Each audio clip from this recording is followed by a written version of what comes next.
Assalamualaikum warahmatullahi. Kita bertemu lagi dalam channel Syukri Saham Global. Alright, so pada kali ini kita akan discuss tentang broker. Tak kira lah broker cryptocurrency ke, broker CFD forex ke, broker saham ke. Dia ada specific requirement yang at least kita kena buat due diligence. Kita kena buat sedikit testing dan uji kaji untuk menentukan sama ada broker ni legit ataupun tidak, ataupun broker ini boleh bertahan lama dalam pasaran. Sebab apa? Kita meletakkan duit kita, hard earn money kita, duit yang kita susah payah cari, kita letakkan pada broker sebagai intermediary, sebagai orang tengah untuk kita berhubung dengan market. Sebab tanpa broker kita pun tak boleh deal dengan market. Alright, so kita kena buat sedikit due diligence sebab broker ni especially-nya dalam dunia cryptocurrency dan dunia CFD, forex ke, index ke dan sebagainya ini, dia kebanyakannya ialah ibarat wild west, iaitu tidak mempunyai undang-undang ataupun regulation yang strong. Berbeza dengan broker-broker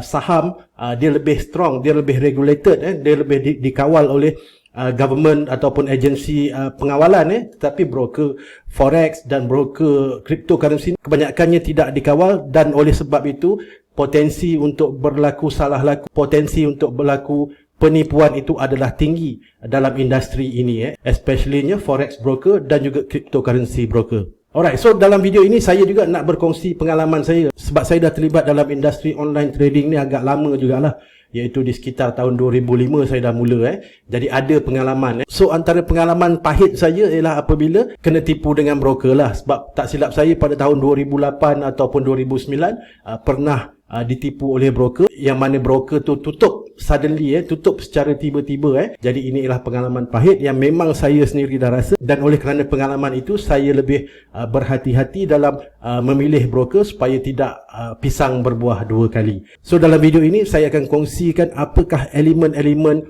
ataupun perkara-perkara penting kita sebagai trader ataupun investor perlu membuat sedikit kajian, perlu membuat sedikit analisa untuk memilih broker, especially-nya broker cryptocurrency dan juga broker forex ataupun broker CFD. Okey, 1-2 hari ini, semalam especially-nya hot cerita tentang salah satu broker, iaitu broker CFD, broker forex. Mereka akan tutup operation dalam masa yang terdekat ini. So berita ini mengejutkan banyaklah trader-trader, especially trader-trader baru yang involved dalam dunia perdagangan online ini.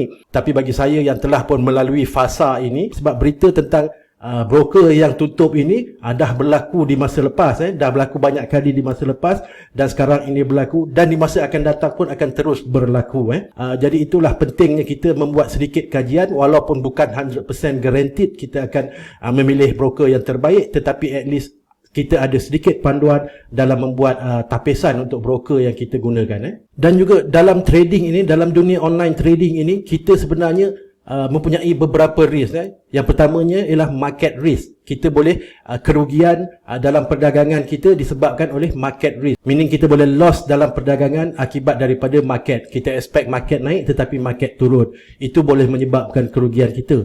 Risk yang kedua iaitu broker risk. Iaitu bukan disebabkan oleh market kita loss, tetapi disebabkan oleh broker yang hilang ataupun broker yang tutup daripada pasaran. Ini juga boleh menyebabkan kita kehilangan modal dalam online trading ini. Alright, so pertama sekali kita kena tahu juga bagaimanakah industri brokerage ini beroperasi.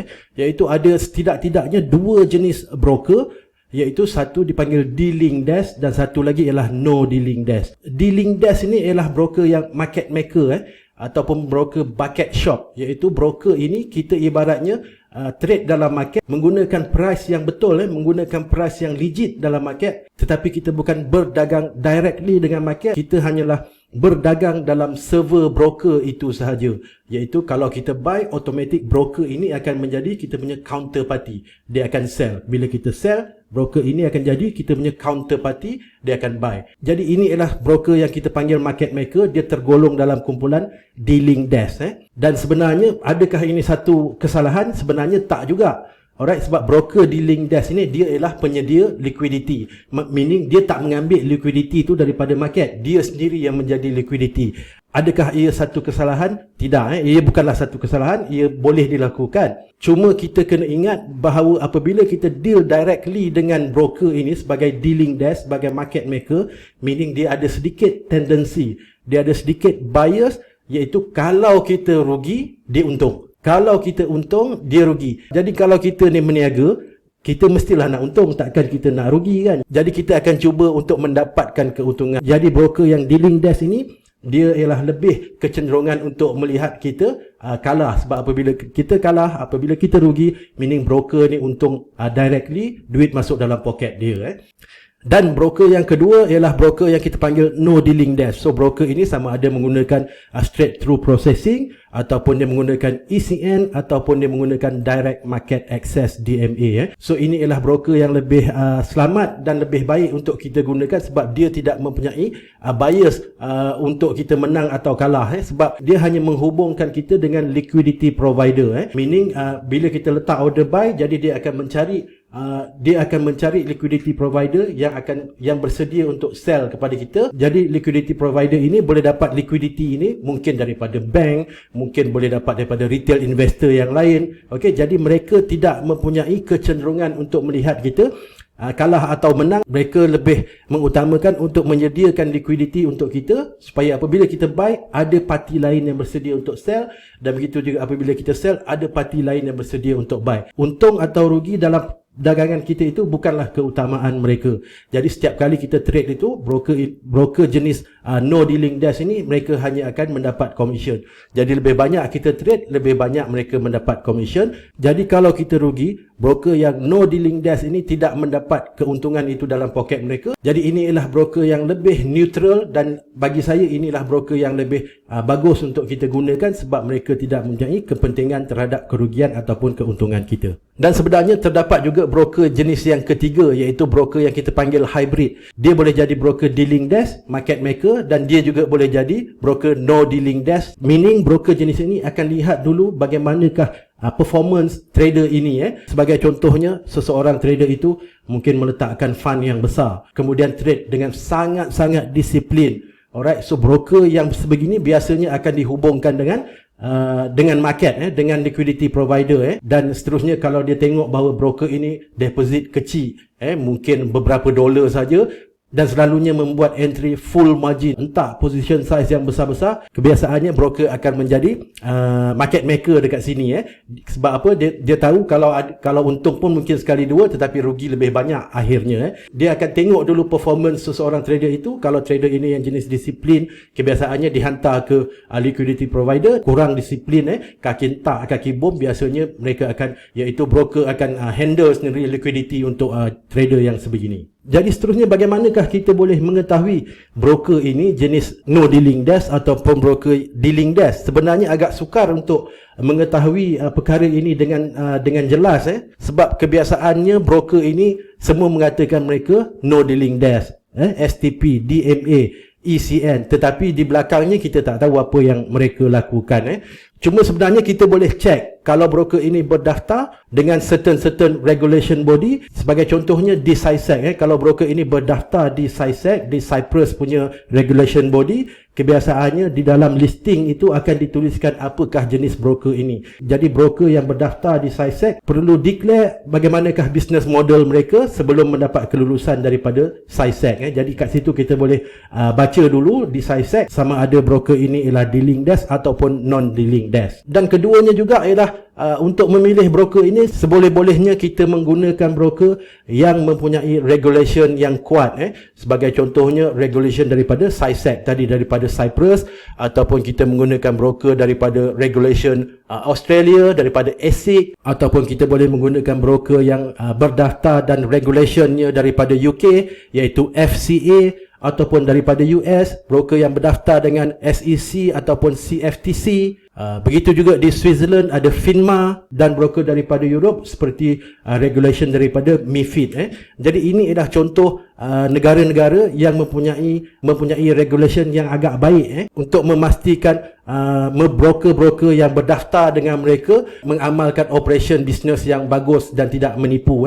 Jadi ini ialah orang kata kriteria yang paling utama, iaitu kita memilih broker-broker yang mempunyai regulation yang kuat daripada negara-negara ataupun badan-badan yang seperti saya nyatakan tadi. Dan seterusnya juga untuk tambahan, mungkin kita boleh Google dulu setiap broker ini yang kita nak gunakan ini. Kebiasaannya terdapat banyak review tentang broker-broker ini. Sebagai contohnya, katalah kita nak tahu broker ini scam ataupun pernah membuat penipuan ke tidak, kita boleh Google dengan hanya letak ABC scam. Kita akan dapat result yang banyak tentang broker ini. Cuma kita kadang-kadang ni kena tahu jugalah, sebab kadang-kadang yang membuat komen-komen ini pun kadang-kadang competition, pesaing daripada broker, jadi dia upah orang untuk membuat review yang teruk. Jadi sebaiknya gunakan website ataupun portal review yang lebih strong lah. Sebagai contohnya Trustpilot. So kita boleh check daripada Trustpilot, sebab Trustpilot ni biasanya dia akan check dulu siapakah individu yang membuat review ataupun komen terhadap sesuatu company. Dan seterusnya juga sebagai tambahan,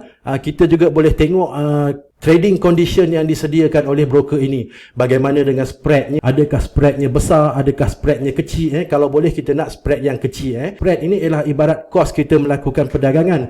Kalau spreadnya besar, meaning cost kita untuk melakukan perdagangan itu ialah tinggi berbanding dengan kita menggunakan broker lain. Seterusnya juga kita juga boleh try untuk email sesuatu broker itu. Kita boleh tengok berapa cepatkah mereka akan respond dengan email kita. Jadi lebih cepat broker ni respond terhadap email kita, meaning mereka mempunyai staff yang cukup bagus, mereka mempunyai sistem customer service yang bagus. Sebab kita tak nak bila kita menghadapi problem, kita mempunyai masalah dan kita email, kita perlu tunggu berhari-hari, berminggu-minggu untuk mendapatkan support. Jadi adalah lebih baik kita try dulu, kita email dulu mereka dan tengok berapa cepatkah mereka membalas email kita. Dan ini juga menunjukkan bahawa kalau mereka cepat balas email kita, meaning sistem customer service mereka adalah bagus. Dan juga sebagai tambahan, kalau boleh kita carilah broker yang menawarkan selain daripada regulation, daripada badan-badan regulation yang kuat. Kalau boleh kita juga nak broker yang mempunyai insurance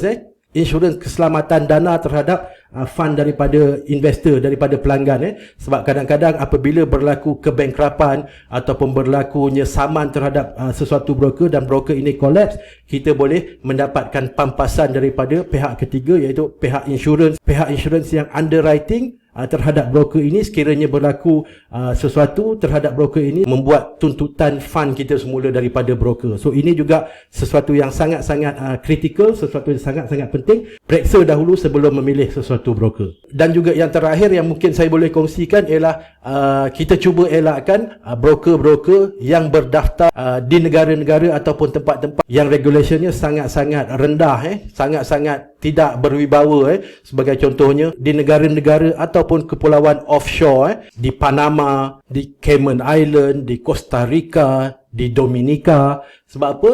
Kadang-kadang apabila kita bermasalah dan kita cuba kontak kepada negara-negara ini dan kita cuba mendapatkan bantuan third party daripada negara ini, kebiasaannya tak ada siapa yang nak tolong kita. Jadi inilah sebenarnya kadang-kadang menjadi masalah. Sebab apa? Tidak ada badan yang mengawal broker ini di negara-negara ataupun di kepulauan-kepulauan offshore ini. Jadi risiko itu sangat-sangat tinggi.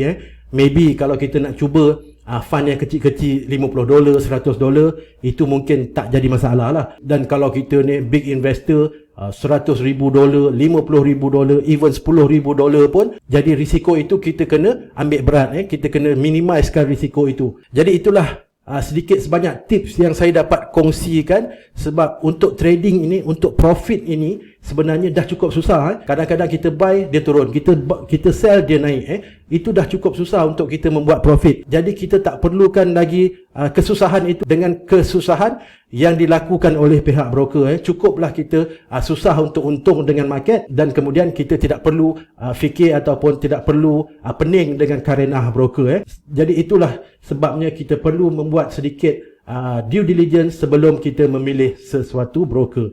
Alright, so itu saja perkongsian saya pada kali ini. Bagaimanakah kita boleh memilih broker supaya kita tidak mengalami masalah di kemudian hari. Alright, so saya harap perkongsian ini bermanfaat. Kita jumpa dalam video seterusnya. Assalamualaikum.